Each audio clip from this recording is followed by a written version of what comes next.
Hello दोस्तों, कैसे हो आप लोग। तो डे नंबर 16 में आपका फिर से स्वागत है children joys academy. Day number 16 को ऑलरेडी हमने फर्स्ट पार्ट कवर कर लिया है। उस वीडियो को मुझे बीच में ही रोकना पड़ा था क्योंकि मैं वीडियो जो है ना वो दिन में रिकॉर्ड कर रहा था और बहुत से आवाज़ वगैरह आ रहे थे जिसकी वजह से मुझे रोकना पड़ा। और दिन में रिकॉर्ड करने का रीज़न ये थी कि मेरी तबीयत ख़राब है एक्चुअल में। अभी मैं दिन में ही कर रहा हूँ, अभी थोड़ी सी शांत है यहाँ पे, तो मैं रात में आज रिकॉर्ड नहीं कर सका वीडियो इस वजह से। तो खैर कोई नहीं, चलिए देखते हैं जो होता है ना। तो आज आपका सेकेंड है, ठीक। तो क्वेश्चन नंबर हम कहाँ तक कर चुके थे, 12 तक कर चुके थे। आज आपको मैं 13 से लेकर 25 तक आपको मैं टोटल का टोटल डिस्कस करूँगा क्वेश्चन, ठीक है, विथ कॉन्सेप्ट। तो चलिए यार देखते हैं जो होगा, ठीक है।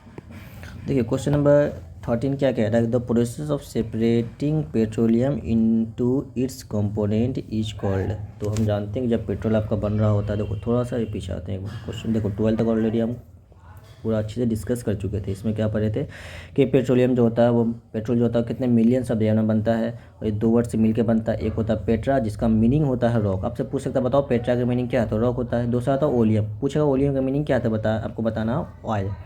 तो ये जो होता है जनरली फ्यूल में यूज़ होता है, ऑटोमोबाइल बाइक वगैरह में है ना, ये सारे में यूज़ होते हैं। और ये इसका जो पेट्रोलियम का जो प्रोडक्ट इसका क्या क्या है बताओ, पेट्रोल एंड डीजल। तो ये आपको मैं डे नंबर 16 का फर्स्ट पार्ट में सारा डिस्कस कर चुके हैं। अगर आपने ये लेक्चर नहीं देखा तो आप प्लेलिस्ट में जाएं। प्लेलिस्ट में जाने के बाद आपको एक सीक्वेंस में सारे लेक्चर मैंने वहाँ पे कर रखा था, आपको सीक्वेंस में सारे लेक्चर आपको देखने चाहिए।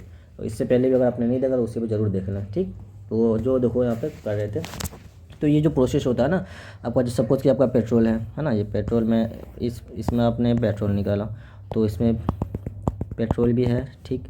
उसमें अलग अलग जिसकी हमें ज़रूरत रिक्वायरमेंट नहीं है वो भी बहुत सारे टाइप का पार्टिकल इसमें भी है। तो मुझे इसमें सिर्फ और सिर्फ पेट्रोल को अगर अलग करना है तो सिर्फ इसमें मुझे क्या चाहिए, बस पेट्रोल चाहिए, सिर्फ और पेट्रोल चाहिए और कुछ नहीं चाहिए मेरे को। सपोज कि आपका पेट्रोल है तो सिर्फ मुझे बाकी देखो इसमें ब्लू कलर सारे को मैं हटा दूँ, सिर्फ मुझे पेट्रोल ही चाहिए। तो इस प्रोसेस को क्या कहते हैं, फिल्ट्रेशन कहते हैं या रिफाइनिंग कहते हैं या सेडिमेंटेशन कहते हैं। ये आपसे पूछा है तो इसको क्या कहते हैं बताओ, रिफाइनिंग कहते हैं, है ना। आई होप कि आपको समझ में आ गया। तो इसका आंसर क्या हो जाएगा, रिफाइनिंग। तो देखो थोड़ा सा आपसे क्या पूछा, which product of petroleum is used in road surfacing. आप पेट्रोलियम का जो प्रोडक्ट पूछ रहा है कि बताओ कौन ऐसा प्रोडक्ट है पेट्रोलियम का जिससे हम रोड वगैरह में इसको रोड सरफेसिंग में यूज़ करते हैं। तो कौन सा होता है, पेट्रोल नहीं भाई, पेट्रोल नहीं, केरोसिन भी नहीं होगा, डीजल भी नहीं होगा। ये सब जानते हैं, ये सब क्या होता है, एज अ फ्यूल यूज़ होता है। ये सारे के सारे कैसे किस में यूज़ होते हैं, फ्यूल में। किस में होते हैं, फ्यूल में, ऑटोमोबाइल, है ना। ऑटोमोबाइल बोले तो आपका बाइक वगैरह में यूज़ होता है। तो इसका आंसर क्या है, देखो ये तो होगा नहीं। अगर आपको ये नहीं पता था कैसे करोगे, क्योंकि आपको ये देखो ये पता है कि ये नहीं होगा, ये भी नहीं होगा, ये किस में यूज़ होते हैं। मुझे ये तो पता था ना, ये नहीं पता था, सपोज करते हैं। आई होप कि आपको पता ही होगा। तो इन तीनों को हम कट कर दिए तो आपका एलिमिनेशन मेथड से बन गया इसका डी। तो आपका आंसर डी होता है। अब जब एनसीईआरटी पढ़ोगे तो वहाँ पे एक छोटा सा टेबल में आपको गिवन है ना। क्वेश्चन नंबर 15 क्या कह रहा है, the main component of LPG. अब सिंपल सा है, एलपीजी का मेन कंपोनेंट्स आपसे पूछा गया, बताओ एलपीजी का मेन कंपोनेंट क्या है। क्या ब्यूटेन है, नहीं। तो मेन कंपोनेंट इसका मीथेन एंड प्रोपेन दोनों होता है, तो बी एंड सी, ठीक है। ये आपका टिप पे आंसर होनी चाहिए। और आपका क्वेश्चन नंबर 16 का रहा है, which fuel is use to jet aircraft. Jet aircraft में कौन सा फ्यूल यूज़ होता है, सिंपल सा क्वेश्चन है, बताओ कौन सा होता है। डीजल होता है क्या, नहीं भाई, डीजल भी नहीं होता है, पेट्रोल भी नहीं होता है, एलपीजी भी नहीं होता है। क्या होता है, केरोसिन यूज़ होता है। तो ये सारे बहुत इंपॉर्टेंट क्वेश्चन है ये। इसमें बच्चे कंफ्यूज कर जाते हैं, भाई केरोसिन वहाँ पे यूज़ होता है। तो ये आपका इंपॉर्टेंट क्वेश्चन, हाँ भाई केरोसिन यूज़ होता है, ठीक है। तो केरोसिन होते हैं इसमें यूज़।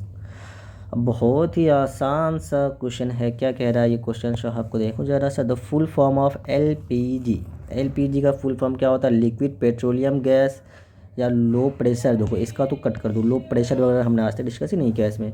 तो हाँ लिक्विड आ सकता है। तो बताओ इसका आंसर क्या होगा, ए या बी में से कोई एक होगा। बताओ क्या लिक्विड होगा, क्या नहीं, लिक्विफाइड पेट्रोलियम गैस, है ना। इसमें ध्यान, लिक्विफाइड, यहाँ पे सिर्फ लिक्विड है, ये लिक्विड यहाँ तक तो सही है, बट आपका ये वाला वर्ड क्या है, गलत है। तो इसको कट कर दो, नाम देवब होगा नहीं। तो आपका क्या हो जाएगा, लिक्विफाइड पेट्रोलियम गैस। तो वैसे इसका फुल फॉर्म होता है। अब क्वेश्चन नंबर 18 क्या कह रहा है, which fraction of petroleum is use as a solvent for the dry cleaning. Dry cleaning के लिए हम क्या यूज़ करते हैं, ड्राई। डीजल तो खुद ही क्या है आपका भाई, लिक्विड है, तो उसको उससे ड्राई कैसे करोगे किसी चीज़ को, तो वो होगा नहीं। पेट्रोल आपका क्या है, लिक्विड फॉर्म है, तो वो भी आपका नहीं होगा, केरोसिन वहाँ पर क्या है, लिक्विड फॉर्म है, तो ये भी नहीं होगा। तो देखो ड्राई वर्ड से मैं आपको आंसर निकाल के दिया, ड्राई से आप इधर जाओ नेक्स्ट। ये सब किस फॉर्म में पाए जाते हैं, ये सारे के सारे होते हैं यहाँ पे लिक्विड फॉर्म में होते हैं। तो ये तो उसको कट कर दो। तो किसी चीज़ को जब लिक्विड चीज़ कैसे किसको ड्राई करेगा, तो कॉमन सेंस की बात है ना। तो आई होप कि आपको ये क्वेश्चन में समझ में आ गया कैसे इसे सॉल्व करना है। इसमें ऐसा कुछ कॉन्सेप्ट है नहीं, सिंपल सा आपको याद होनी चाहिए। अब बाकी याद भी कैसे रखें मैं वो तरीका बता रहा हूँ आपको। 19 क्वेश्चन क्या कह रहा है, the major constituent of a natural gas. Major constituent natural gas का पूछा, इससे पहले पूछा था एलपीजी का पूछा था, है ना। अब आपसे किसका पूछा गया है, नेचुरल गैस का पूछा गया। नेचुरल गैस का पूछा जाए तो आपका हो जाएगा मीथेन। ठीक, तो इसका आंसर है आपका मीथेन। तो मीथेन है, तो आपको ये भी पता होना चाहिए। तो क्वेश्चन नंबर 20 कह रहा है कि which gas is considered as a cleanest fossil fuel. अब देखो फॉसिल फ्यूल से में क्या क्या आता है, थोड़ा सा फॉसिल फ्यूल को थोड़ा सा मैं आपको क्या डिस्कस कर दूँ। देखो फॉसिल फ्यूल अगर पूछे कि फॉसिल फ्यूल में क्या क्या है, तो देखो क्या आता है।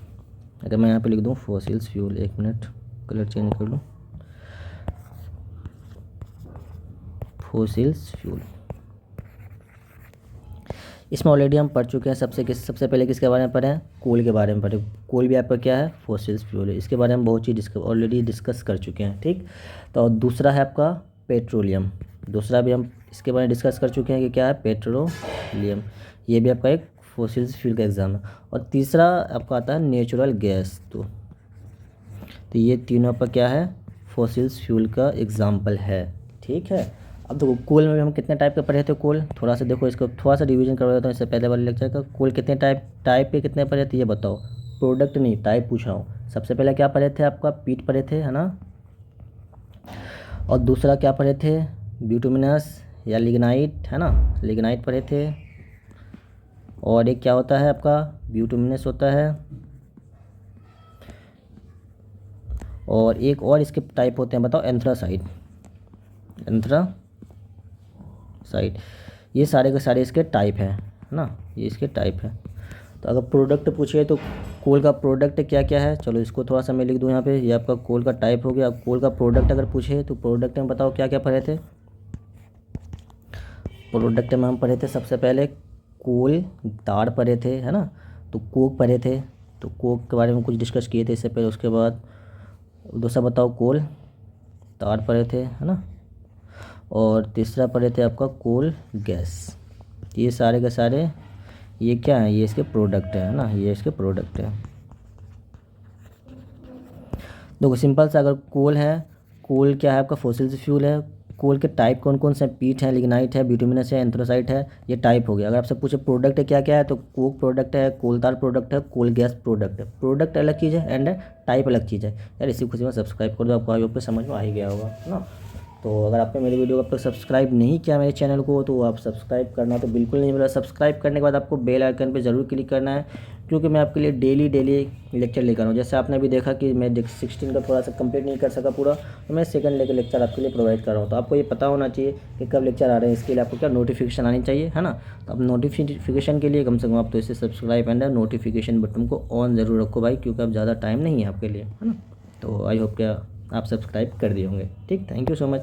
तो चलिए आप देखते हैं 20 क्वेश्चन क्या कह रहा है, which gas is consider as a cleanest fossil fuel. अब इसमें देखो 3 फॉसिल फ्यूल है। एक है देखो एलपीजी, तो है क्या, कह सकते हो, बट हाँ ये किसी के टाइप के अंदर आता है, तो इसको कट कर दो। तो कोल गैस कट कर दो, पेट्रोल एंड ये, तो ये भी नहीं होगा। तो आपका जो क्लीनेस्ट होता है ना, वो आपका होता है नेचुरल गैस। तो आपको ये पता होना चाहिए सबसे क्लीनेस्ट फॉसिल फ्यूल क्या है, आपका नेचुरल गैस है। अब सिंपल सा क्वेश्चन आ रहा है 21, देखते हैं क्या कहता है। ओके, हाँ तो चलिए फिर देखते हैं क्या होता है ना। हाँ तो कलर मैं ले लूँ वाइट कलर, इसमें थोड़ा सा आ जाएंगे थोड़ा सा। चलिए देखते हैं, फॉसिल फ्यूल आर, हाँ ऐसे सिंपल सा पूछा। फॉसिल फ्यूल क्या है, अनलिमिटेड रिसोर्सेज, नहीं भाई ये तो कभी ना कभी ख़त्म होगा ही। तो रिन्यूएबल है या नॉन रिन्यूएबल या फाउंड एवरीवेयर। क्या आपको कोल हर जगह नज़र आता है क्या, हर जगह तो नज़र नहीं आती है। क्या आप जिस रूम में वहाँ पे जहाँ पे लेक्चर देख रहे हो, क्या वहाँ पे कोल है, क्या वहाँ पेट्रोल रखे हो आप, हाँ क्या वहाँ पे आप कोयला रखे हो, नहीं यार नहीं रखे होगे। तो एवरीवेयर तो होगा नहीं। और अनलिमिटेड, ये दोनों तो आपने सिंपल सा है, इसे आप कट कर दिया। अब आपके बच्चे हैं रीन्यूएबल एंड नॉन रीन्यूएबल। तो इन दोनों के बारे में ऑलरेडी हम कल आपको डिस्कस कर किए थे। इसके बारे में बताओ रीन्यूएबल क्या होता है एंड नॉन रीन्यूएबल क्या होता है। तो बताओ क्या बताए थे कल आपको रीन्यूएबल के बारे में, तो कल रिन्यूएबल के बारे में हमने ये बताया था कि जो आपका क्या होता है रिप्रोड्यूसिबल हो, जिसको आप दोबारा रिप्रोड्यूस कर सको, रिप्रोड्यूसिबल है ना, या रिप्रोड्यूस्ड लिख दो। और दूसरा होता है जिसको नॉन रिप्रोड्यूस्ड, जिसको हम दोबारा रिप्रोड्यूस नहीं कर सकते हैं। रिप्रोड्यूस जिसको हम नहीं कर सकते हैं, इसको हम कर सकते हैं, इसको नॉन रिप्रोड्यूस्ड हो रही है, इसको हम रिप्रोड्यूस दोबारा नहीं कर सकते हैं। बताओ, तो फॉसिल्स फ्यूल हमने ऑलरेडी कई बार बता चुके हैं कि जो बनने में कितना लगता है, मिलियंस ऑफ ईयर, साल 100,000 नहीं भाई, मिलियन, वो भी ईयर है ना, मिलियंस ऑफ ईयर लगता है। तो इसको भाई मतलब रिप्रोड्यूस करने में बहुत से मतलब मिलियन लगेंगे, तो तब तक तो क्या पता कई जनरेशन ख़त्म हो जाएंगे। तो ये आपका इसका आंसर क्या होगा, सी हो जाएगा। आपको सिंपल रीन्यूएबल, जिसको हम दोबारा बना सके, दोबारा बना सके, न्यू है ना। देखो, री से दोबारा, न्यू से न्यू प्रोडक्ट, दोबारा प्रोडक्ट न्यू बना सकते हैं ना। नॉन हम नहीं बना सकते हैं एक ही चीज़ को बार बार, तो सिंपल सा है, ठीक। तो आप क्वेश्चन नंबर 22 क्या कहता है देखते हैं। A good alternative to the fossils fuel. तो देखो फॉसिल्स फ्यूल है तो उसके अल्टरनेटिव मतलब उसके कंपेरिजन में या उसके आसपास में सब अच्छा फॉसिल्स फ्यूल क्या है ना, विंड एनर्जी, ये भी बहुत अच्छा, जो कि हम इसको देखो इसको ये हमेशा होता है अनलिमिटेड अमाउंट। विंड एनर्जी क्या कभी कम होगी नहीं। सोलर एनर्जी बहुत बेस्ट माना जाता है। हाइड्रो पावर बहुत बेस्ट होता है। तो इसका अल्टरनेटिव अगर आपसे पूछा जाए तो ये चारों होते हैं। तो इसका आंसर हो जाएगा डी हो जाएगा, ठीक। Which among the following is of fossils fuel. देखो इससे पहले हम डिस्कस कर चुके थे, बताओ फॉसिल्स फ्यूल के एग्जांपल हम बताए थे ना अभी आपको पहले। अब इसमें सिंपल सा क्वेश्चन पूछा, इसमें से बताओ भाई कौन सा फॉसिल्स फ्यूल है इसमें। हाँ बताइए जल्दी से, बता दिए क्या, वुड है क्या, नहीं भाई वुड क्यों होगा। बायोगैस बताए थे क्या, नहीं बताए थे। सनलाइट बताए थे क्या, नहीं बताए थे। तो क्या हो जाएगा, पेट्रोलियम, मतलब कि पेट्रोल, ये आपका फॉसिल्स फ्यूल है, ठीक है। तो एग्जाम्पल इससे पहले हम डिस्कस कर चुके हैं। तो आपको सिंपल से क्वेश्चन आते हैं यार, इसमें ज़्यादा आपको नर्वस नहीं होना है। आप काम से जाओ, आराम से जाओ और अच्छे से सॉल्व करो क्वेश्चन, ठीक है। अगर कोई भी डाउट हो, अगर कि सर मेरे को दिक्कत हो रही है, टेंशन हो रहा है आपको पढ़ाई को लेके, आपको कुछ चाहिए होता है, देखो मेरे आप जब चैनल पे जाओगे तो वहाँ पे मैंने अपना इंस्टा ID दे रखा है, टेलीग्राम ID दे रखा है, ठीक, लिंक्डइन दे रखा है, हर एक आप मेरे से वहाँ से कनेक्ट कर सकते हो। इंस्टाग्राम पे मेरा इंस्टा ID है A Qadir374। तो आप यहाँ पे मेरे को फॉलो कर सकते हो, आप मेरे को वहाँ पे अपना डाउट पूछ सकते हो, ठीक है। आपको कोई भी डाउट हो तो आप यहाँ से मेरे को फॉलो करें और मेरे साथ अपना डाउट पूछें, मैं आपको ज़रूर बताऊँगा, ठीक है। कोई भी दिक्कत हो तो मैं आपके साथ हूँ। सो आपको क्या करना, आपको सिंपल सा पढ़ाई कीजिए अच्छे से और देखते हैं यार, टेंशन नहीं लेना, बस पढ़ाई करो, है ना। चिल माइंडेड हो जाए मेरी तरह, ठीक है। देखो मैं जो बहुत ज़्यादा फीवर है, मैं रात में टेबलेट खाया, अभी भी खाया, बट मैं आपको पढ़ा रहा हूँ ना, तो आपको ही पढ़ना है ना। पढ़ने से नो कंप्रोमाइज़ यार, एक बार सिलेक्शन ले लो फिर मज़े करो, क्या दिक्कत है ना। तो fossils fuel are formed over. अब सिंपल सा क्वेश्चन पूछा कि कई बार हम बोल चुके हैं इसको कि फॉसिल्स फ्यूल इतने सारे मिलियन से में बनते हैं क्या, फ्यू ईयर कट कर दो, 100,000 मिलियन से हमने सुन रखा है, तो मिलियन कट कर दो, मिलियन में आ जाओ डायरेक्ट, है ना। तो मिलियंस ऑफ ईयर में फॉसिल्स फ्यूल बनते हैं। The main cause of pollution due to fossils fuel. अब देखो मेन काउज ऑफ पोल्यूशन क्या है, जब फॉसिल्स फ्यूल की वजह से मेन कौन सा होता है, क्या कार्बन डाइऑक्साइड इमिशन होता है या ऑक्सीजन प्रोडक्शन। बाय ऑक्सीजन तो हमारे लिए क्या होता है, काउज नहीं है ना, पोल्यूशन नहीं है, ये तो हमारे लिए बहुत ही ज़रूरी है। ऑक्सीजन नहीं रहेगा तब मैं तो जी नहीं सकूँगा, कोई नहीं जी सकेगा, ठीक। तो हाइड्रोजन रिलीज़, हाइड्रोजन अब क्यों रिलीज़ करेगा ये, तो ये होता है कार्बन डाइऑक्साइड ही आपको रिलीज़ करता था। आपका आंसर हो जाएगा इसका ए। आई होप कि आपको ये लेक्चर करने में बहुत मज़ा आएगा। आज जो था क्या था, डे नंबर 16, मैं आपको फिर से अगर बता दूं, डे नंबर 16 का आपका सेकेंड पार्ट है ये, और डे नंबर 16 का फर्स्ट पार्ट ऑलरेडी हम डिस्कस कर चुके हैं, जिसमें कि आपको मैं टोटल कितना क्वेश्चन करवाया था, 12 क्वेश्चन कराया था, ठीक। तो अगर वहाँ आप लेक्चर डे नंबर 16 का आप फर्स्ट लेक्चर नहीं देखें तो सबसे पहले उसे कवर करें, फिर उसके बाद डे नंबर 16 के सेकंड लेक्चर में आए, इसे कवर करें, उसके बाद फिर डे नंबर 17 का वेट करें, क्योंकि मैं डे नंबर 17 में आपके लिए लेकर आने वाला हूँ 25 क्वेश्चन, मतलब कि 26 से 50 इतने क्वेश्चन फिर आपके आने वाले हैं इस चैप्टर के। ये चैप्टर बस बहुत आसान चैप्टर है, अब इसे NCERT यार ज़रूर पढ़ो, ठीक है। तो अगर आप अब तक भी आपने मेरे चैनल को अगर सब्सक्राइब नहीं किया, यहाँ तक आने के बाद भी अगर नहीं कर रहे हो सब्सक्राइब, तो यार क्या बोलूँ मैं, ठीक है, तो कर ही दो यार सब्सक्राइब, क्या जाता है।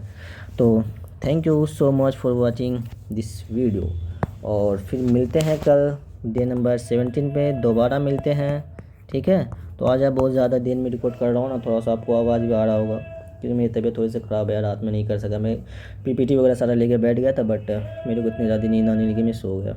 ठीक, कोई नहीं, हो जाएगी तबीयत ठीक। तो मैं आज मैं ट्राई करूँगा, मैं रात में रिकॉर्ड कर दूँ और आपको अपलोड कर दूँ आपके लिए, ठीक है। तो कल 25 क्वेश्चन फिर मिलेंगे करने के लिए, तब तक के लिए ओके बाय, मिलते हैं फिर नेक्स्ट लेक्चर में। अपना ख्याल रखें और अच्छे से तैयारी करें यार। फिर से एक बार मैं आपको याद दिला दूँ यार कि आप एनसीईआरटी ज़रूर पढ़ें किसी भी कंपटीशन के लिए, ख़ास तौर पे एएमयू जेएमआई। आप किसी भी गवर्नमेंट की तैयारी करते हो तो उसके लिए एनसीईआरटी ही आपका मेन रूट है। अगर एनसीईआरटी आप नहीं पढ़ते हो, आप जब भले ही आप कोई सी भी बुक लगा लो, कितना हज़ार क्वेश्चन क्यों ना कर लो, आप क्यों 1000 ही क्वेश्चन क्यों ना कर लो, एनसीईआरटी अगर नहीं पढ़ते हो ना, सिलेक्शन की गारंटी कितनी होती है बताओ? 25% होती है। ठीक है, 25%।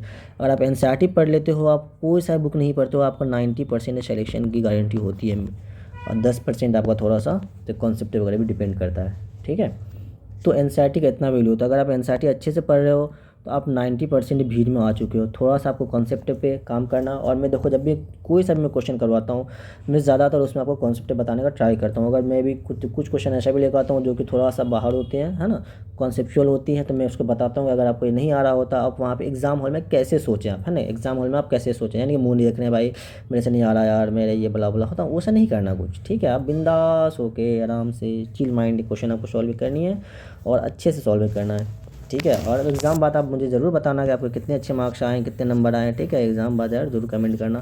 तो अभी तो आप लोग कमेंट करते नहीं हो, तो कमेंट कर दिया करो यार।